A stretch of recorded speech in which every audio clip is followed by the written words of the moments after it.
이 시대를 이끄는 사람 네 번째, 벌써 네 번째가 됐네요. 송구영신 예배 어저께 드렸던 것 같은데 벌써 한 달이 지나고 2월 첫 주 맞나요? 예. 여러분, 시대를 이끌어 가는 사람에게도 과거의 실수, 실패가 있고 또 현재 암담한 현실에 처할 수 있습니다. 그런데 그 어디의 실패, 어디의 실수, 또 현재의 그 암담한 현실이 미래를 가로막는 장애, 또 장벽이 될 수 있습니다. 이와 같은 부분들을 장벽이 무엇인가, 또 무엇으로 이 장벽을 뛰어넘는가, 모세를 통해서 함께 나눠보기 원합니다. 내면의 장벽이 있고 또 외부의 장벽도 있습니다. 우리 내면의 장벽, 여러 가지 장벽이 있습니다만 대표적인 것 가운데 하나가 심각한 열등의식, 열등감입니다. 모세에게도 열등의식이 있었단 말입니까? 그렇습니다. 사실 타락한 사람들, 열등의식이 없는 사람은 아무도 없을 것입니다. 그런데 문제는 심각한 열등감입니다. 그죠? 심리학자들은 이 심각한 열등감을 느끼는 사람들이 적지 않다 그랬어요. 세 사람 가운데 한 사람이다. 실감이 잘 안 나시죠? 왼쪽 있는 분을 한번 보시기 바랍니다. 보시라니까, 왼쪽. 오른쪽에 있는 분을 보시기 바랍니다. 이분도 아니고 저분도 아니면 누가 심각한 열등감을 갖는다고요? 나 자신일 수 있습니다. 조금 실감이 옵니까? 모세, 정말 위대한 탁월한 지도자였습니다마는 심각한 열등감에 사로잡혔음을 알 수 있는 결정적인 증거가 출애굽기 3장에 나타납니다. 호렙산에서 불이 붙는 나무인데 사라지지가 않는 그 이상한 광경을 보러 갔을 때 하나님께서 친히 그에게 말씀하십니다. 이 백성 이곳에 와서 예배하게 하라라고 말씀했는데 그의 반응이 지나치게 부정적이었어요. 제가 도대체 누군데 바로에게 간단 말입니까? 바로를 내가 잘 아는데 제가 이스라엘 백성들을 이집트에서 이끌어 낼 수 있단 말입니까? 이렇게 이야기했어요. 그때 하나님께서 정확하게 말씀하셔서 내가 너와 함께 하겠다. 이뿐만 아닙니다.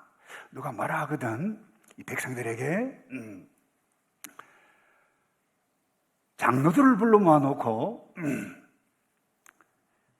너희 조상 아브라함의 하나님, 이삭의 하나님, 야곱의 하나님이 너희의 고통을 들었다, 보았다. 이제 즉각 우리 흐르는 땅으로 인도에 갈 것이다 라고 말하라. 그뿐만 아니라 정확하게 이야기를 하거라. 애굽에 나올 때 너희들 결코 빈손으로 나오지 않게 하겠다. 애굽 사람에게 금 달라, 은 달라, 재물 달라면 다 주도록 하나님께서 하시겠다. 놀라운 사실 아닙니까? 그런데 또 하나 말씀합니다. 이 악한 바로왕 순순히 내어주지 않을 거다. 그때 내가 일을 하겠다. 결국에는 나오게 되어질 것이다. 여러분, 이렇게 자세한 미래에 대한 이 청사진, 설계도, 구체적인 것 어디 있습니까? 그럼에도 불구하고 이 모세가 하는 말이 나는 입이 뻣뻣합니다.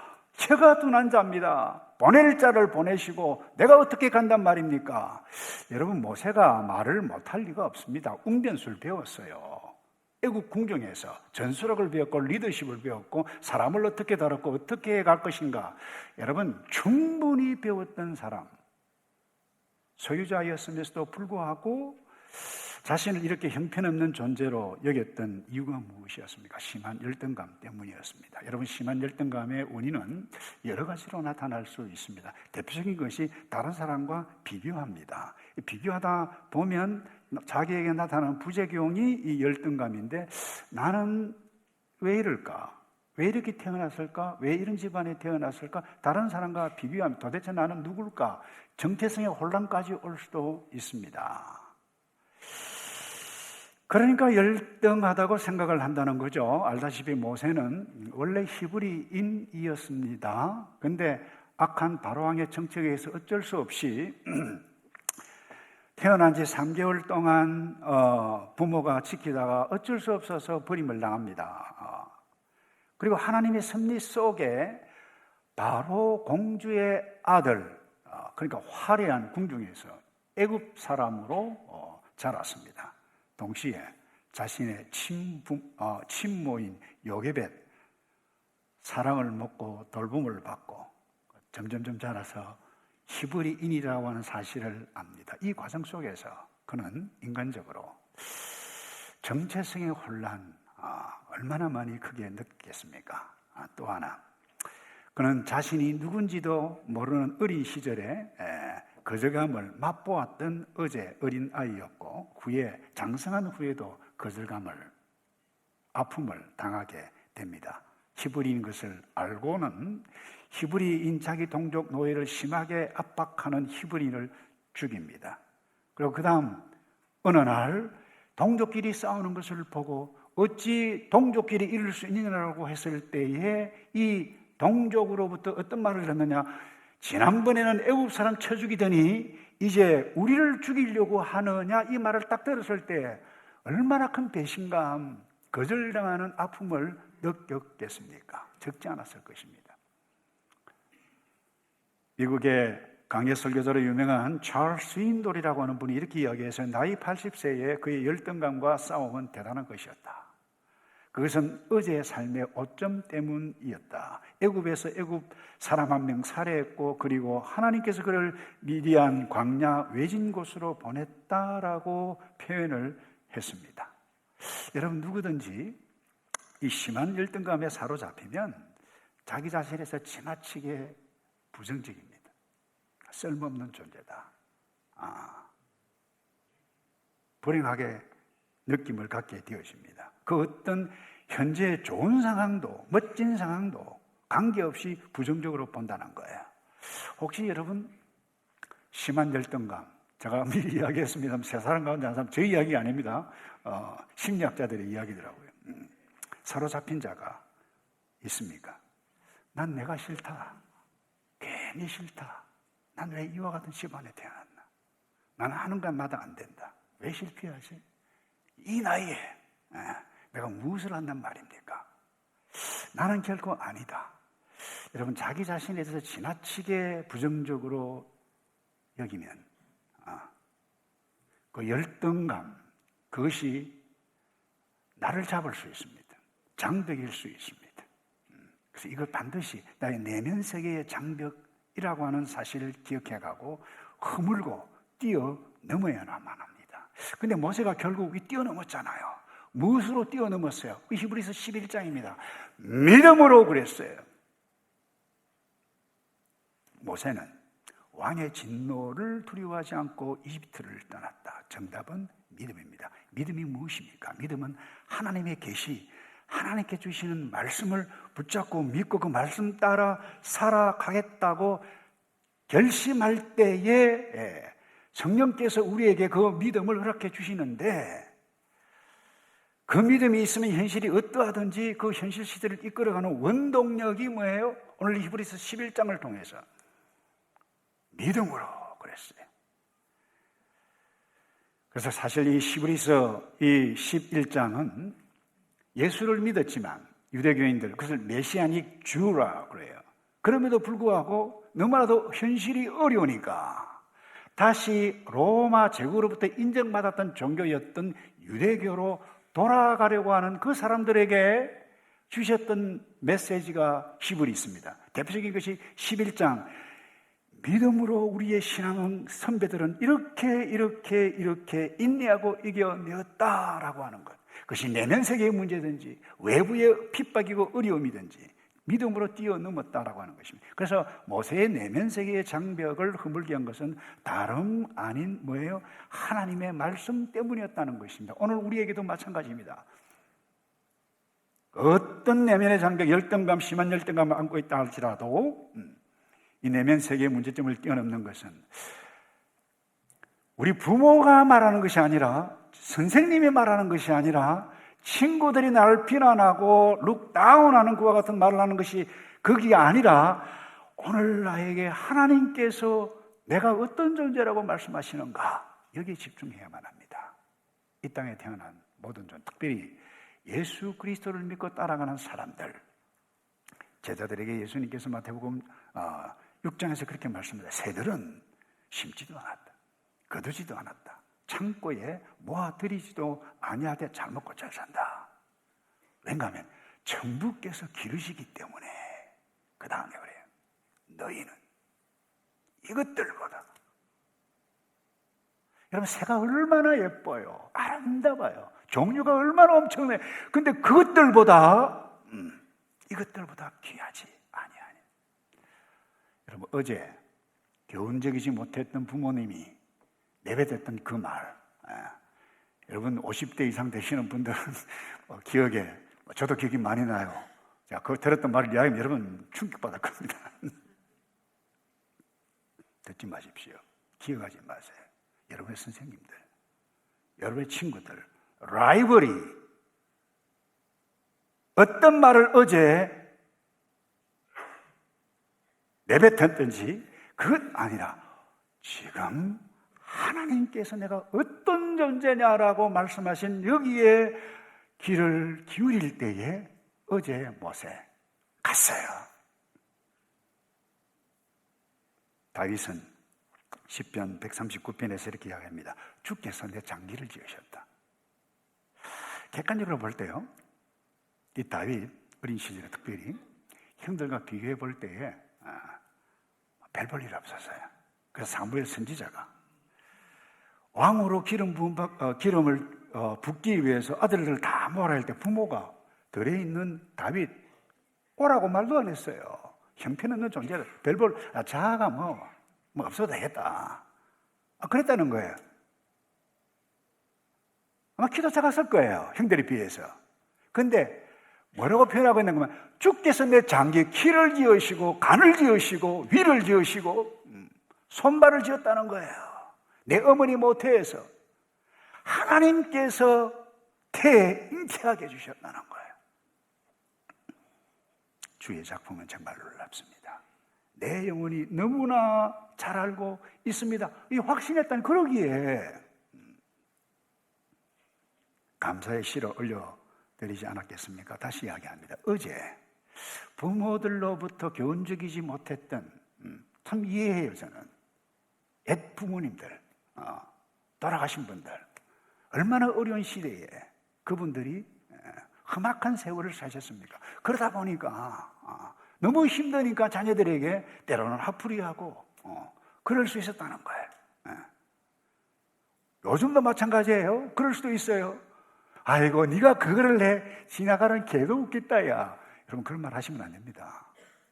실수해서 너를 낳았다, 그런 말 하시면 안 돼요. 하나님께서 지으신 존귀한 존재라고 뿐만 아닙니다. 더더군다나 예수를 믿고 예배를 드리고 있는 저와 여러분들에게 사도 바울을 통해서 뭐라고 말씀하신 줄 아세요? 우리는 새로운 존재가 되어졌다. 그뿐만 아니라 에베소 2장 10절에 우리는 하나님께서 미리 예비하신 선한 일들을 위해 그리스도 예수 안에서 창조된 하나님의 피조물, 여기 정확하게 헬라어로 하나님께서 만드신 위대한 작품이라는 거예요. 공장에서 막 찍어내는 물건이 프로덕트가 아니라는 거예요. 작품이란 전 우주에 딱 하나, 하나님께서 만든 전 우주에 딱 한 작품이 누구예요? 저와 여러분이라는 거예요. 키가 크든 작든 얼굴이 세모든 눈이 위로 올라갔든 내려갔든 하나님께서 내 장기를 지으셨다. 하나님께서 위대한 작품으로 만드셨다. 여러분, 이거 생각하면 감동이지 않습니까? 약간 제 엉뚱한 친구가 좀 있습니다. 이 친구는 변화되고 난 다음에 자기를 막 칭찬해요. 그리고 조금 잘한 거 있으면 자기 스스로 상을 줘요. 다른 사람 안 사면 자기가 뭐 자전거 사가지고 그러면서 나는 내가 너무 좋다 그래요. 처음에는 죄가 맛이 갔나 이랬는데, 야, 변화된 과정을 다 지켜보았잖아요. 마시는 분께서는 송기른 목사가 그래요. 그 친구가 그래요. 지금도 내일 모레면 은퇴인데도요, 뭐 시니어 파트너스 해가지고 뭐 얼마나 멋지게 일을 하고 있는지 모릅니다. 하나님께서 나를 지으셨기 때문에. 여러분, 내가 하나님께서 지으신 작품이다 생각하면 좋아지는 느낌이 안 옵니까? 따라서 합시다. 나는 내가 좋다. 조금 피 오십니까? 한번 더. 다시요. 나는 내가 너무 좋다. 할렐루야. 자, 옆에 분 보고. 여러분, 내가 너무 좋다 하면 당신은 뭐예요? 당신도 좋은 거예요. 나만 존중받아야 할 사람이 아닙니다. 배우자도 존중받아야 할 사람이에요. 부모만 존중받아야 할 사람이 아니에요. 자녀도 존중받아야 할 사람이. 이런 의미에서 나는, 따라서 합시다. 나는 내가 너무 좋다. 그래서 여러분, 오늘 이 말씀은 열등감에 관한 말씀이 아닙니다. 믿음에 관한 말씀입니다.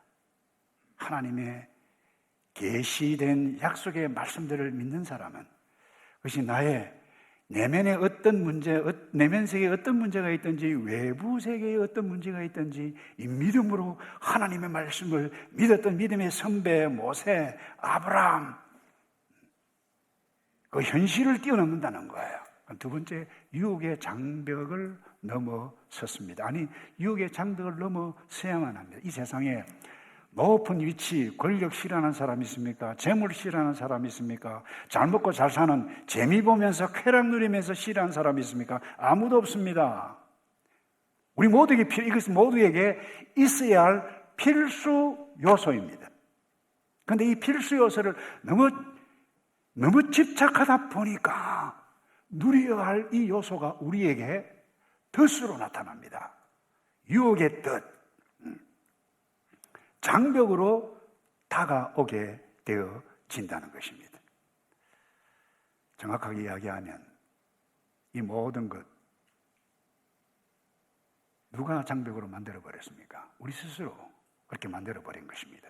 그런데 가끔 보면요, 사서 고생하는 사람들 보신 적 있습니까? 예, 사서 고생하는 사람들이 있어요. 편안한 집, 침대, 좋은 집 놔두고 그야말로 하루가 멀다 하고 높은 산, 이 산, 저 산 막 다니는 사람 있지 않습니까? 예. 꿈을 듣고 생고생하는 거예요. 그래서 갔다가 내려올 건데 왜 저렇게 힘들게 땀을 뻘뻘 흘리면서 갔다가 내려오냐. 가만히 있지. 예. 고상하게 이야기하면 가치관이 다른 것입니다. 이런 의미에 있어서 모세, 고생을 사서 한 사람이다, 이렇게 볼 수 있습니다. 어떤 면에서 각 분야의 위대한 사람들은 고생을 사서 한 사람들입니다. 모세는 가치관이 달랐기 때문에 모든 사람들이 좋아하는 이 세 가지 모두 거절했다고 선명하게 말씀합니다. 세상의 지위 거절했어요. 24절에 믿음으로 모세는 다 자란 후에, 성장한 후에 바로의 딸 공주의 아들이라 칭함받기를 거절했다. 세상의 쾌락을 거절했습니다. 25절에 그는 잠시 죄의 쾌락을 즐기는 것보다 오히려 하나님의 백성과 함께 고난받기를 더 좋아했다. 가치관이 달랐다, 이 이야기예요. 재물을 거절했습니다. 26절에 그는 그리스도를 위해 당하는 수모, 애굽의 보화, 재물보다 더 가치 있게 여겼다는 거예요. 여러분, 모세가 바보입니까? 권력이 있으면 좋은 줄 모릅니까? 오히려 권력이 있으면 더 힘들게 살 필요 없고 힘들게 쉽게 일을 할 수 있다는 걸 몰랐겠습니까? 근데 가치관이 달랐어요. 이유가 무엇입니까? 하나님께서 말씀하신 그 말씀을 붙잡고 믿음으로 나아가려면 달리 살지 아니하면 달리 살 수밖에 없었다는 것이었어요. 지난주 수요일 우리 학생들, 졸업하는 학생들 얼마나 제가 감사한지, 그 아이들 보니까 배가 부르더라고요. 그런 이야기 나눴어요. 느헤미야를 나누었어요. 여러분, 느헤미야 총독이 되었을 때에 그런 아주 특이한 표현을 했어요. 나는 그런 짓을 하지 않았습니다. 그런 짓이라는 것은 이전에 총독들이 한 두고 이야기해요. 그 총독들 건세, 치안 유지뿐만 아니라 세금 관리 모든 것을 다 관할할 권력이 있었습니다. 세금을 부과해서 돈을 가지고 있었습니다. 자기 부하들도 그렇게 했습니다. 이전의 총독들은. 그런데 느헤미야는 나는 그런 짓 하지 않았습니다. 짓이라고 그랬어요. 이유가 무슨 일 아십니까?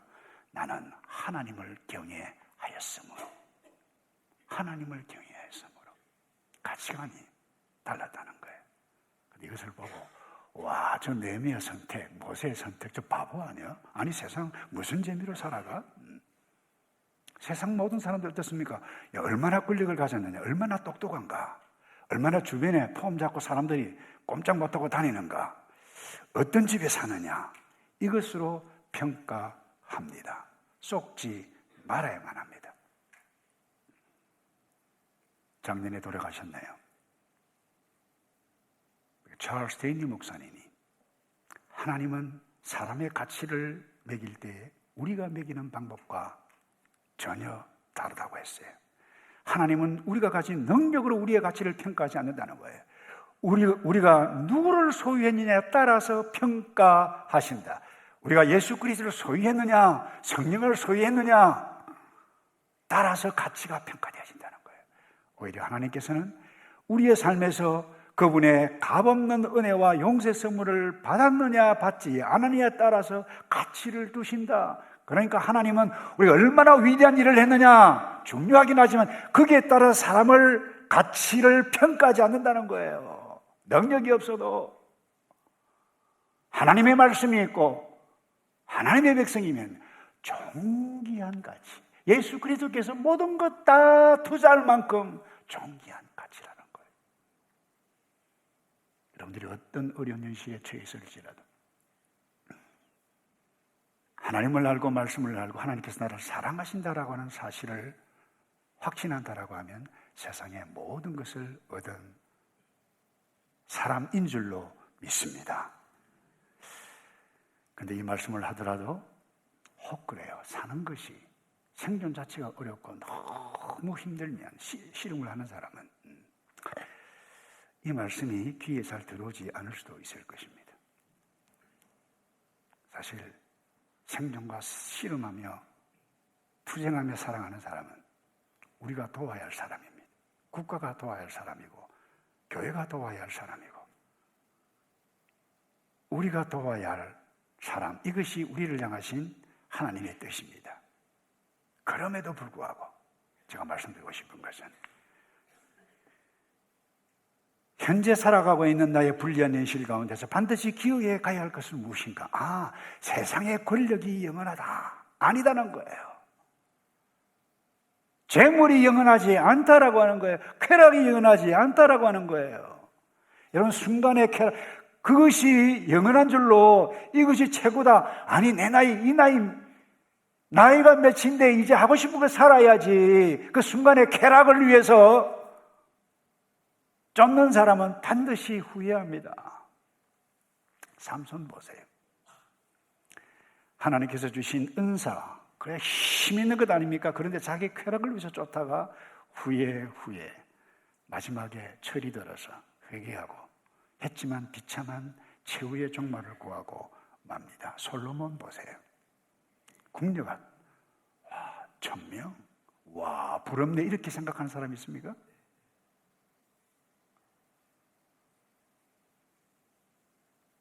쾌락을 다 누렸지만 그가 경험한 것은 깊은 허무였습니다. 그래서 전도서 메시지가 그것 아닙니까? 인생은 헛되다. 헛되고 헛되니 헛되고 헛되도다. 인생 헛되다. 한 번만으로 말하는 것이 족하지 않았기 때문에 헛되고 헛되니 헛되고 헛되도다. 헛되다는 말을 몇 번씩이나 했습니까? 그리고는 그의 결론적인 메시지가 무엇입니까? 젊은이들이요, 젊을 때 창조주 하나님을 알아라, 창조주 하나님을 기억하라, 창조주 하나님의 메시지를 기억하라는 거예요. 이것이 전도서의 결론입니다.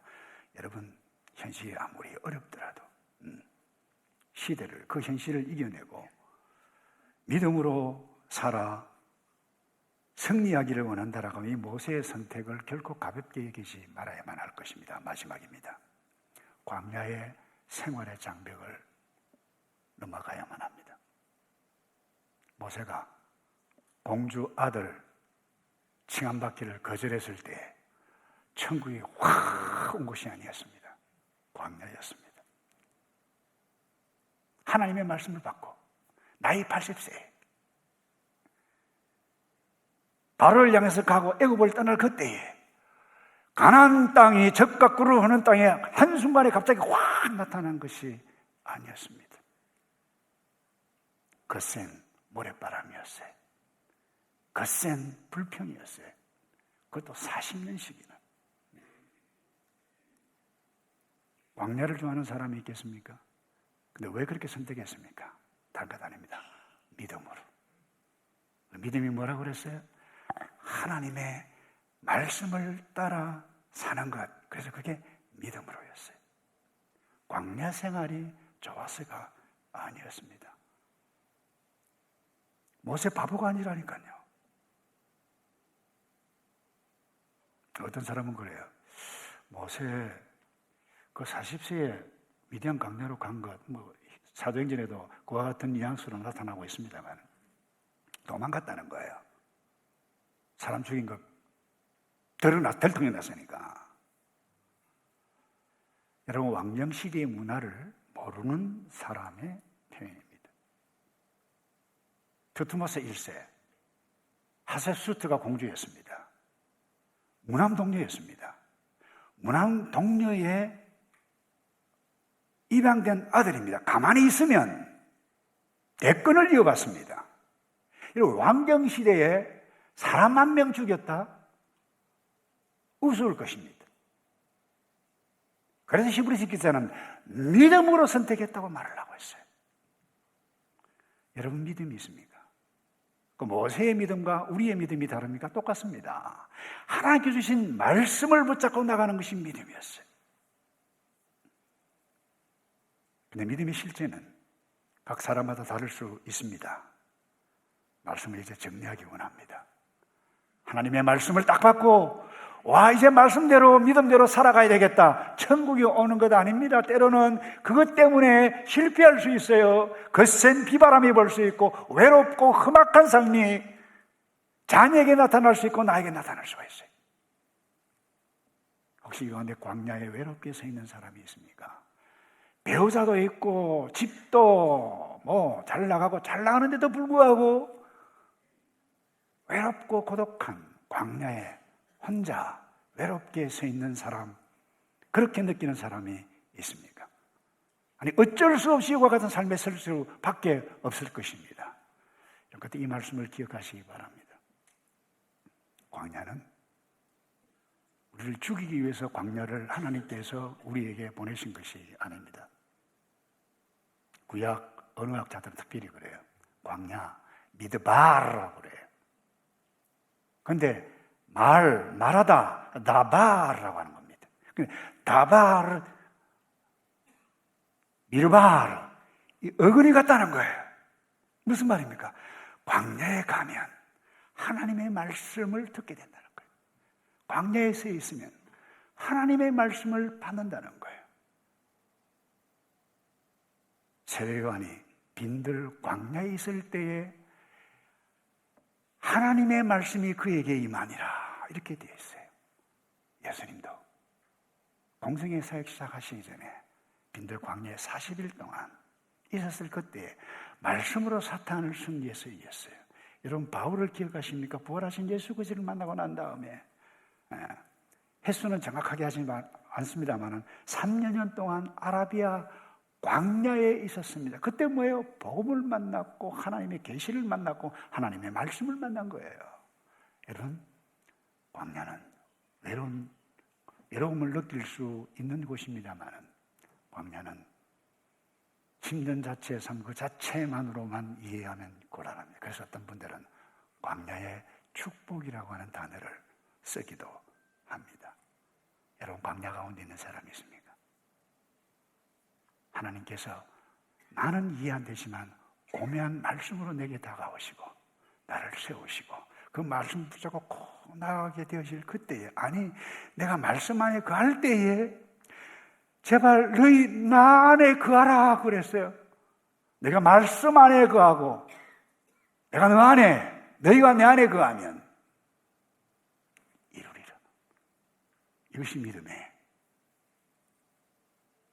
복인데, 말씀 따라 믿음 따라 남은 생에 그 어떤 불리한 장벽들, 어려움들이 온다 할지라도 주님과 더불어 승리해 가시는 저와 여러분 되기를 주님 이름으로 축복합니다.